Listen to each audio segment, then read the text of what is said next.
Alors bonjour à tous, bienvenue sur dailyfx.fr, bienvenue au point de marché matières premières, Vincent Gagne pour vous retrouver.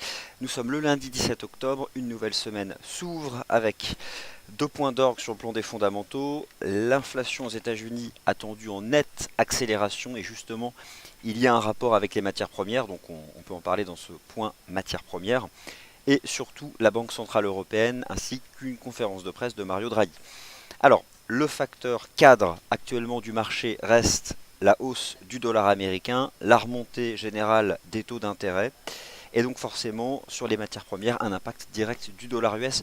Moi je vais vous montrer ce matin à nouveau l'analyse technique du dollar US, le prix du pétrole qui se stabilise sous ses sommets annuels, qui sont donc les sommets qui ont été atteints en juin dernier. Et enfin, en ce qui concerne ces matières premières et l'énergie, demain sera publié aux États-Unis les chiffres de l'inflation pour le mois de septembre, avec une anticipation de nette accélération de la croissance des prix. Pourquoi? Eh bien parce que maintenant, lorsque vous calculez un taux de variation entre le prix du pétrole aujourd'hui et il y a un an, on commence à avoir une contribution positive. Parce que le pétrole, il y a un an, valait moins cher que maintenant. Donc c'était 30-40 dollars. Donc on retrouve dans les indices d'inflation une contribution positive de l'énergie. Et c'est ce qui fait remonter l'inflation globale, sachant que l'inflation sous-jacente, elle, dépasse déjà les 2%, la cible de la Fed. Et c'est pour cette raison d'ailleurs que le marché anticipe très sérieusement une hausse des taux de la Fed avant la fin de l'année. Bref, parlons peu, parlons bien, on reparlera de tous ces éléments-là dans le morning meeting. On passe surtout pendant 5 minutes en revue les matières premières et je révoque tous ces éléments fondamentaux, les indices boursiers, les actions, les indices devises, les paires de devises et les contrats de taux dans le morning meeting. Le pétrole. Sous vos yeux, la plateforme TradingView, le CFD FXM UK Oil. Deux choses comptent. La première, la séquence haussière en place depuis le mois de février dernier. Et depuis quelques séances maintenant, une phase de transition latérale sous les sommets de l'année, mais surtout sous les sommets de 2015. Alors, le marché avait accéléré à partir du 28 septembre dernier, pour toutes les raisons que nous connaissons.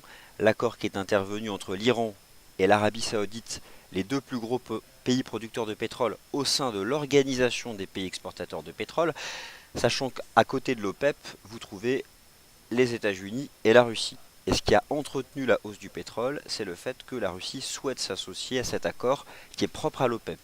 La réponse à Vienne dans quelques semaines lors de la prochaine réunion des pays exportateurs de pétrole. Le prix de l'énergie forme donc un support, ici sur le contrat UK Oil, c'est un bon support, je pense qu'il a toutes les bonnes raisons de tenir, et je m'attends, malgré d'ailleurs la force du dollar américain, à ce que le marché retente à nouveau de remonter en direction des sommets annuels. On peut aussi très bien dériver à plat un certain temps, jusqu'à rejoindre cette ligne de tendance haussière. En tout cas, la meilleure solution d'un point de vue d'une stratégie de trading me semble de s'intéresser au niveau de support pour des stratégies d'achat et d'éviter de vendre. Parce que c'est quand même une tendance qui est positive à la fois sur les prix et sur le momentum, sauf à shorter un nouveau test des sommets annuels. Mais là, le timing n'est pas là. L'once d'or est toujours le même débat sans réponse. Le marché qui stabilise sur 1250 dollars avec deux possibilités, la divergence haussière ou le drapeau de momentum. Donc ce sont deux scénarios avec des conséquences diamétralement opposées. Le marché n'a pas donné la réponse. J'ai envie de dire que je me méfie énormément pour le scénario haussier de la remontée des taux et surtout de la force du dollar américain. Regardez ça, c'est sans faille, une analyse technique haussière bien construite. On a dépassé ici les sommets de juillet, c'est désormais support, enfin un avalement haussier. Même si je crois dans l'or et dans son aspect refuge, tant que l'or ne dépasse pas une résistance sérieuse, comme 1265 dollars par exemple, il est difficile d'argumenter fermement en faveur d'un scénario de rebond technique. Il reste un risque de baisse de ce marché-là, qui pour l'instant s'est stabilisé sur 1250 dollars. Et donc là, pour le moment, je n'ai pas davantage de réponses à vous apporter sur ce sujet. On reste sur les matières premières, pardon. Et on passe maintenant sur d'autres contrats, notamment le cuivre. Laissez-moi juste réouvrir la disposition graphique qui est concernée. Alors, Donc l'or, on vient d'en parler, donc les 1250 $, vous avez compris le débat, et pour l'instant pas de réponse.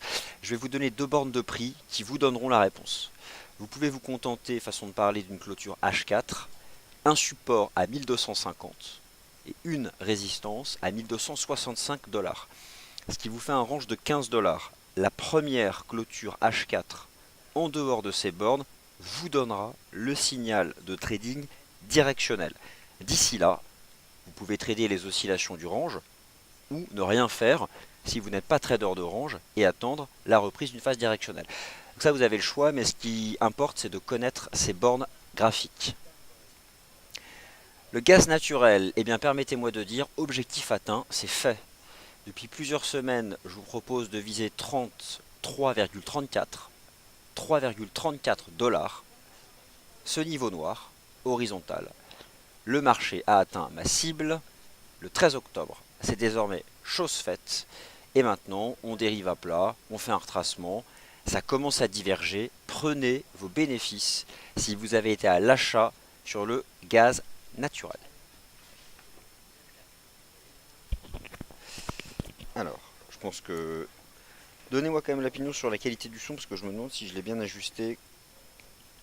N'hésitez pas juste à me le préciser. Je vais...